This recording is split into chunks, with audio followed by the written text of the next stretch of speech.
I have an awesome peach tree, but I lose all my goods due to brown rot. Right now, it's full of blooms. What should I spray to prevent brown rot in my peach? And this is from Solistacio via YouTube. Okay, well, I'm going to answer its question. I'll be very specific. During bloom. During bloom. According to the University of Tennessee Peach, Plum, and Cherry spray guide that we have here, during bloom, spray with Captan. Okay. It's a fungicide. It's a fungicide, right. And specifically says that is needed to control brown rot.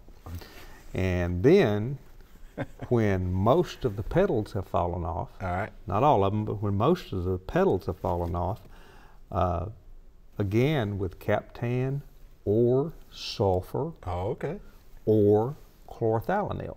Interesting. Okay. And this would be a good time when most of the petals have fallen off to include an insecticide.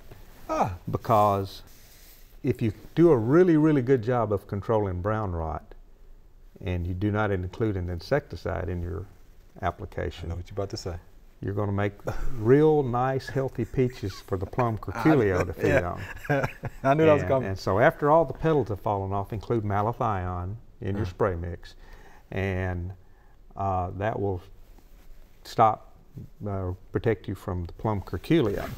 And at shuck split, when the flower shucks begin to split, or 7 days after that petal fall spray again with Captan or sulfur or chlorothalonil plus a little dab of malathion.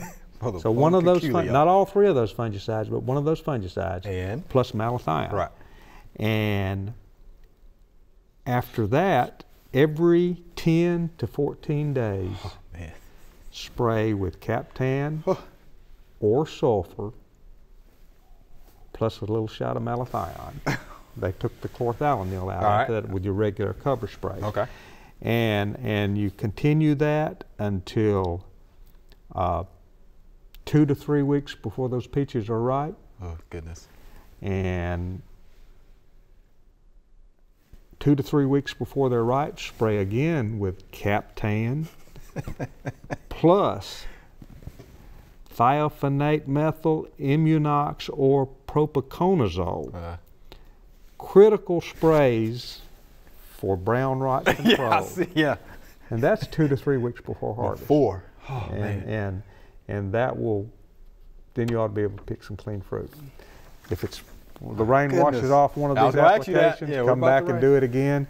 And the 10 to 14 day intervals are based upon whether you're getting rainfall or not.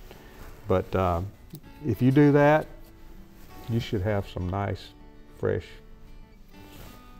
disease and insect-free peaches. Hope you enjoyed the video. We would love to get more questions from you. So be sure to leave us some comments.